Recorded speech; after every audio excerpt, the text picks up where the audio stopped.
Hi, Kem. Hey, Tom. How you doing? I'm doing good. How are you?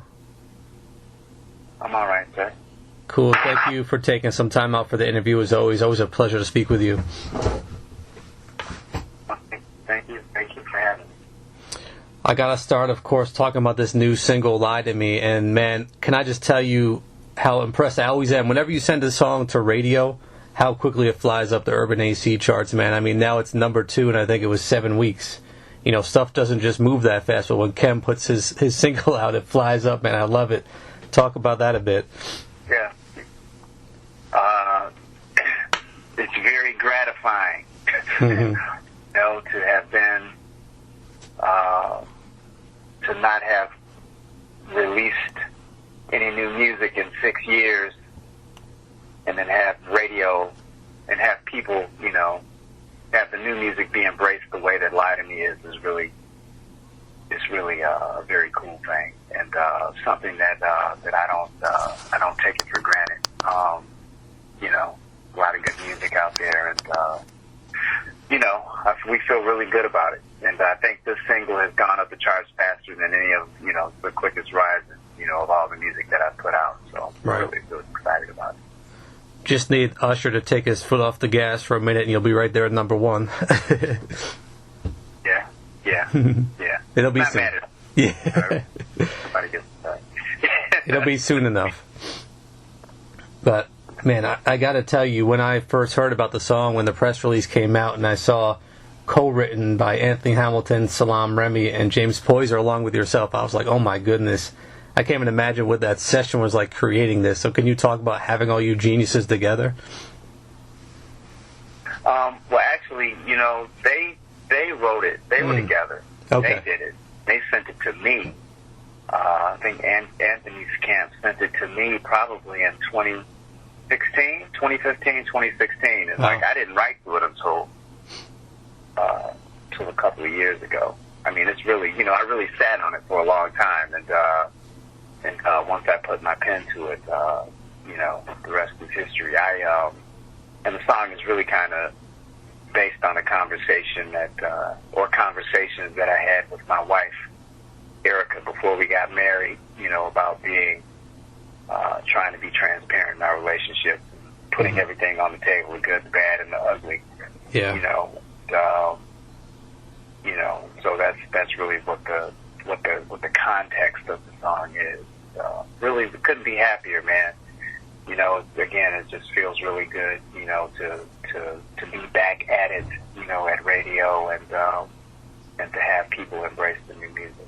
Right. And the thing I love about it, the groove on that song is just so undeniable, and it just makes you feel good. You know, we're in a tough time in the world right now, and you know, it just has you nodding your head. So, I mean, how did you know this was going to be the single? Like, what did you know about it?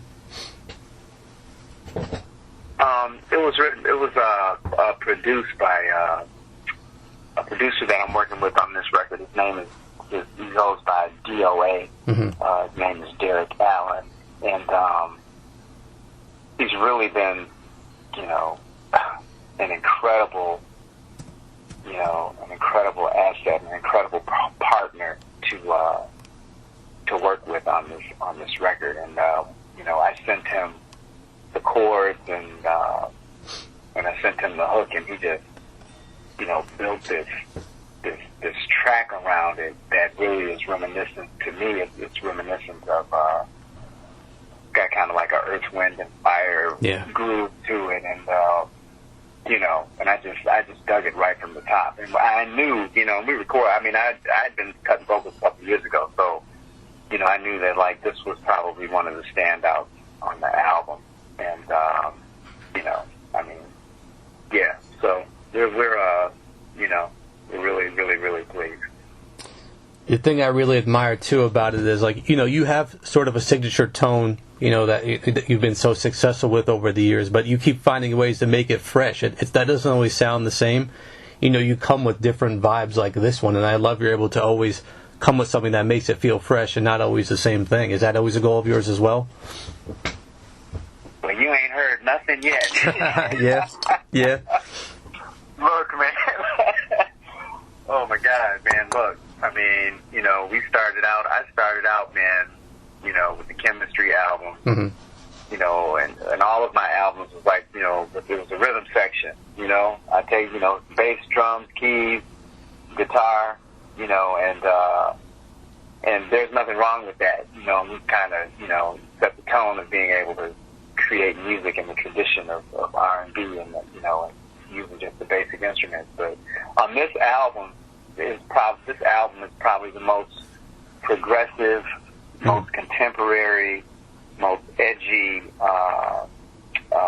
current production that I've ever done. Wow. And in fact, so much so that like I went to try to cut some of the you know, bass, drums, and keys. I was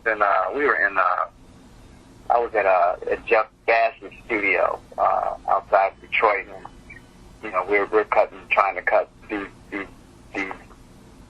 songs the way that I've been cutting them over the years, and it was like, dude, this is not it. You know, this is not it. And, you know, it was like the song. You know, I served the song at the end of the day, so we had to put the production around the songs, you know, to really serve the songs out. So I mean, you know, this album is swinging, you know. So I'm really, you know, but we've been able to do it in a way that, you know, it's still me, you know, it's still Kems. It's not pushing the envelope so much that, you know, that the essence of what I do is lost.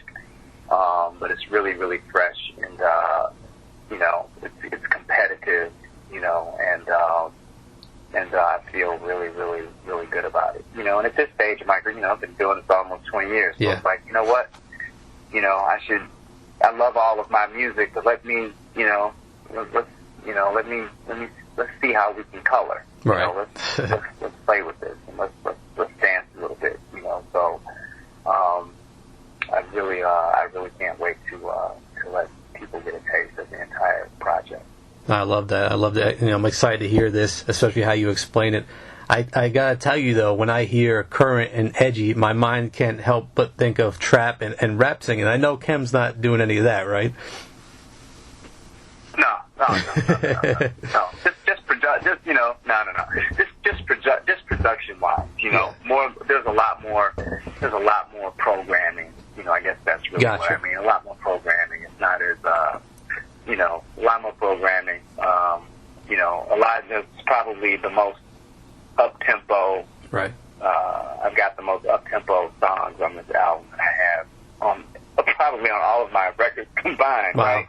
You know, I mean, there's probably three or four good, you know, up-tempo records. You know, so you know, we got Tony Braxton on it. You know, on a duet. Got Erica Campbell on a duet. Wow. You know, you know, I sent one of the songs out to Lenny Kravitz to get his take on one of the songs. So I'm working to put that together. So I mean, it's really, you know, this record is special. Yeah, it's really special. That sounds epic. I mean, it's been, I guess, almost 6 years since Promise to Love came out back in 2014. How did you know it was time to get back in and put something new out? It's time, you know. I mean, it's time, and I'm notoriously I take time making my records, you know. But I don't really plan it that way. It's just, you know, life happened. You know, I got married. I met my wife. We added children to our situation. You know, bought a house, moved across the country, changed my management team. Huh. You know, so I mean, it's just been like so much going on, and so you know, it was time. You know, some would probably say that the record is overdue. You know, I'm overdue for a project, which, you know, I think that they come in their season. You know, right. And I think that this is the perfect season.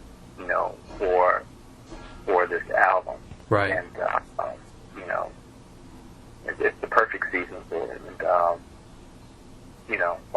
I think that this record is going to touch a lot of people. Love it's going to help fill in the gap with all that's going on, right? You know, today, and so excited about it. Very much needed right now. And with, you mentioned being married now, having children now, how has your approach changed to creating music and being a musician?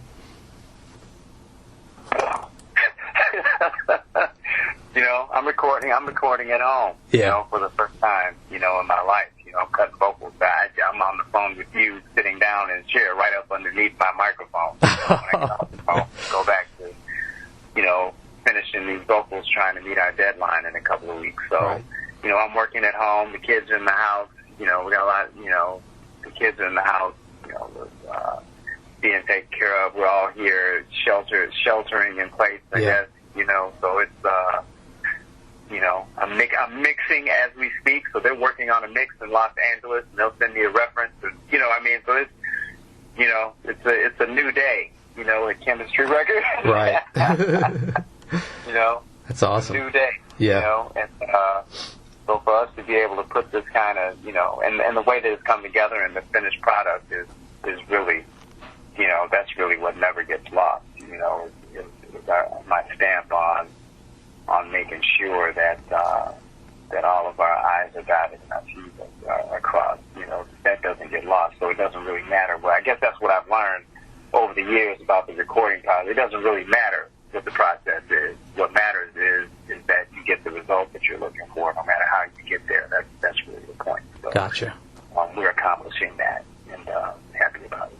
It's awesome. I love that you're adapting and making the best of it. I mean, but the thing is, one thing I know you for is your live show. One of the best performers, excellent live show, always pack the house, especially when you do these tours across, the nation and all that. How are you holding up now with this shelter in place and you can't be on the stage touching your fans?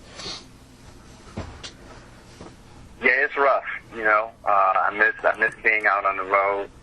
I like traveling. I like being at home too, but I like traveling. I like being on the road. I like the hotels, and all of that, and hitting all my favorite food spots in the different cities, and I enjoy that. And but I look at it as it's an opportunity, because when we come back out, people will be ready to see us, and we will be ready to perform. So when all of that energy meets, it should be epic. Right. So we're looking forward to it. And when we go back out, we're going to have new music. By the time we're on the road again, the album will be out. People will be hopefully ready and waiting for it. So we're excited about that. Right. Love that, man. And as we wrap up this interview, I just always love to talk to artists about their history. And your journey is especially inspiring because obviously, you weren't an overnight success and you really worked for it, and funded your first album and really made it happen and grew into the star you are now, which is amazing to see play out. What do you remember about that grind in the beginning, leading up to your first album, and then getting to that point? My wife was upstairs, like, do you still get excited? I'm like, I'm excited now, recording this project. Yeah. I still have the same, the same feeling, the same energy, the same, desire to really just be the best that I can be, in the business. And those early days were special, and I was selling Chemistry out of my trunk, my first album, and I'm, making the CDs, I had a production pro outside of Chicago, pressing up my CDs and get, selling records, going to the record stores and the mom and pops and putting my records in the stores myself on consignment. It was exhilarating, to go to the mailbox, go to the post office box, man, and get a check, a royalty check, and and all that money's coming straight to me, and, it's really, entrepreneurship, it was really, and I was just trying to put my record out, I didn't know anything about any of that stuff, I had to learn as I went, so it was a real exciting time, and I try to not take it for granted, and try to keep the same, attitude, the same hunger, the same, desire, we still operate like an independent, even though we're on a label, yeah. We have to mind the store, as it were. So, right. It's good. I haven't real job. Yeah. Since 2000, early 2000. So wow. I can't be mad at that. That's amazing, man. Love to hear that story. And then just one last thing for you. And then, once you were doing that all on your own, I don't think I've ever heard the story. How did you actually get discovered and signed at Motown? What was that story?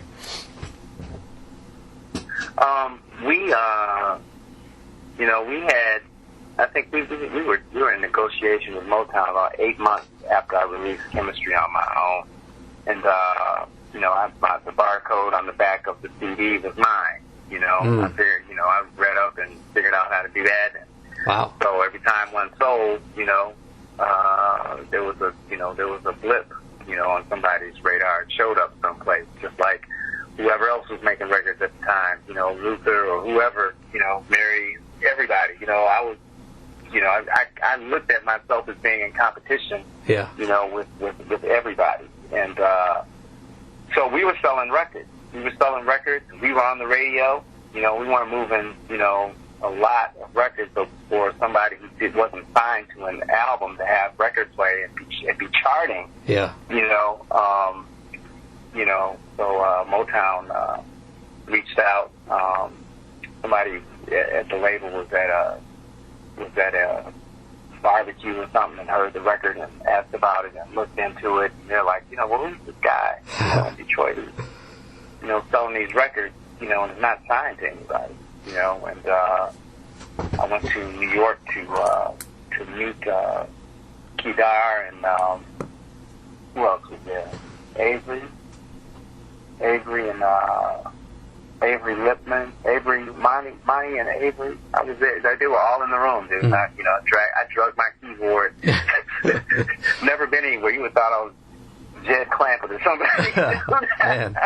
I'm in New York City walking down the street with my keyboard go, play in front of the executives at Motown and the rest is history, and we've been rolling ever since.